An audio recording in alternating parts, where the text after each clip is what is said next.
초고층 건물 드림타워가 건축과 교통심의를 통과했습니다.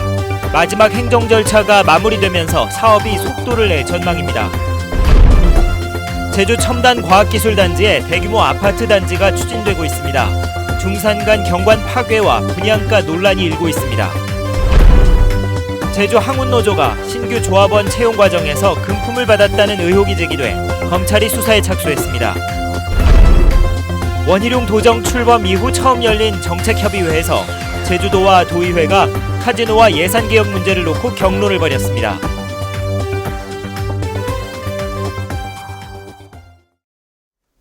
여러분 안녕하십니까? 뉴스데스크 제주입니다.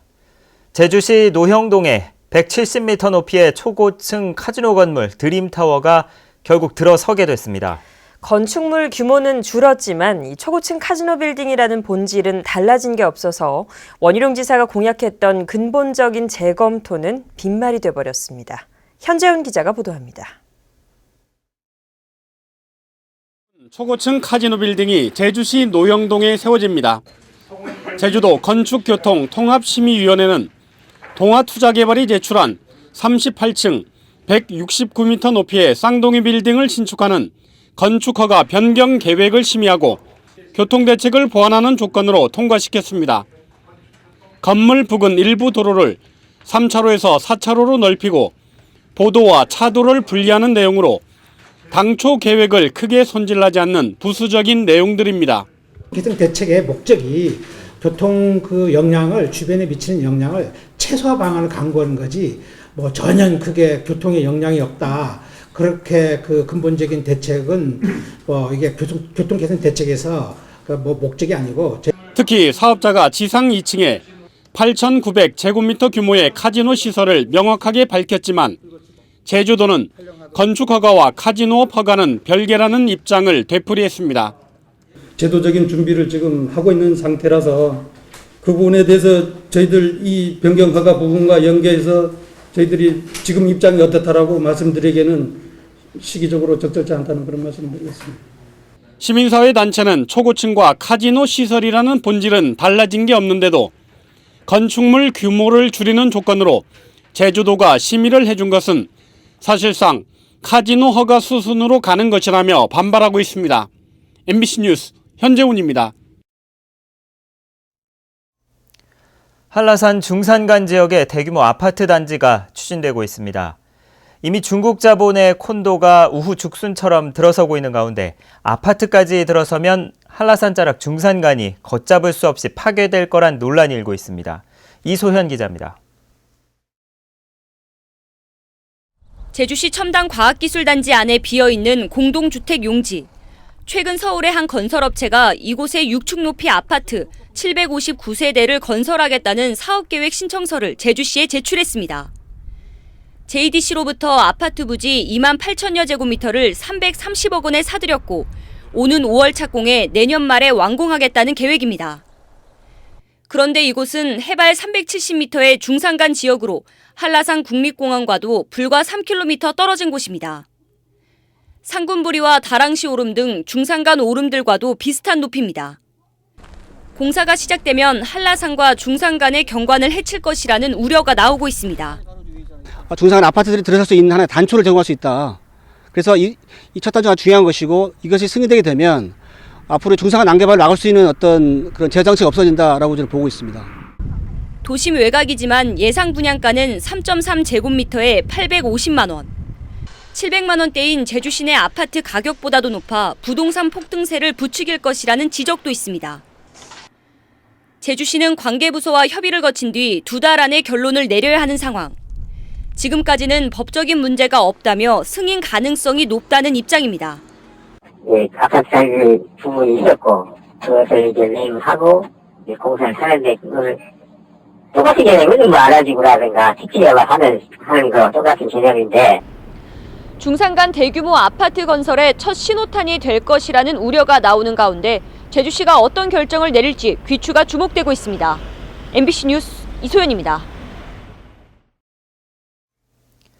중산간 난개발 논란이 일고 있는 상가리 관광단지 개발 사업을 막겠다면서 주민들이 소송을 냈다 패소했습니다. 제주지방법원 제2민사부는 상가리 공동 목장조합이 관광단지의 40%를 차지하는 공유지가 옛부터 관리해오던 목장 부지인 만큼 소유권을 넘겨달라며 제주도를 상대로 제기한 소송에서 원고의 청구를 기각했습니다. 재판부는 목장조합이 1981년 북제주군과 대부 계약을 맺고 임대료도 지급해 제주도의 소유권이 인정된다고 밝혔습니다. 전국적으로 항운노조를 둘러싼 비리가 끊이질 않고 있는데요. 제주 항운노조에서 채용 비리 의혹이 또다시 제기돼 검찰이 수사에 착수했습니다. 김현선 기자가 보도합니다. 연간 1,000만 톤이 넘는 화물이 드나드는 제주항. 이곳에서 화물을 나르는 하역 작업은 제주 항운노조가 물류업체와 계약을 맺고 공급한 노무자들이 맡고 있습니다. 노조가 노무자를 사실상 채용하고 조합원이 아니면 일을 할 수 없는 노무 독점권이 관행으로 이어져 온 것입니다. 그런데 이 항운노조가 지난 1월 조합원 63명을 채용하는 과정에서 비리가 있다는 의혹이 제기됐습니다.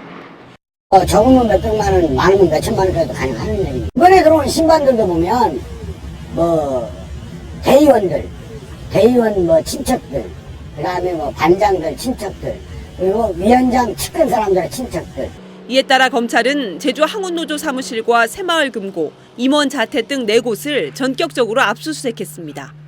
검찰은 컴퓨터 하드디스크와 금융거래 장부, 채용 관련 서류 등을 확보해 금품이 오갔는지 수사하고 있습니다. 저기 없는데 어디 상식이 없어가지고요. 저희가 아는 게 없습니다. 검찰은 지난 2005년에도 제주 항운노조 위원장이 신규 조합원들에게 가입비 명목으로 12억 원을 받았다며 직업안정법 위반 혐의로 기소했습니다. 검찰은 이번에 확보한 압수물 분석이 끝나는 대로 관련자들을 소환해 채용 비리의 실체를 밝혀낼 계획입니다. MBC 뉴스 김현선입니다. 풍력 발전 사업자가 토지주에게 뇌물을 건넨 혐의로 검찰 수사를 받고 있는 어음풍력 발전지구 개발 사업을 제주도가 승인 고시했습니다. 제주도는 검찰 수사는 개인적인 비리 혐의인 만큼 사업 허가에 영향을 미치지 않는다고 밝혔습니다.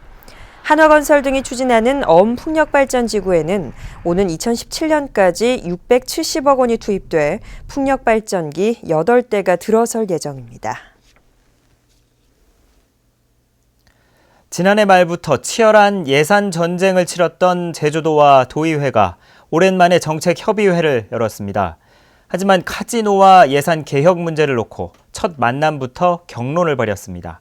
박주연 기자가 보도합니다. 제주도 내 주요 현안을 해결하기 위해 제주도와 도의회가 마주 앉았습니다. 올해 예산을 둘러싸고 갈등을 빚으면서 분기마다 의무적으로 열려야 하는 정책협의회가 9개월 만에 처음 열린 겁니다.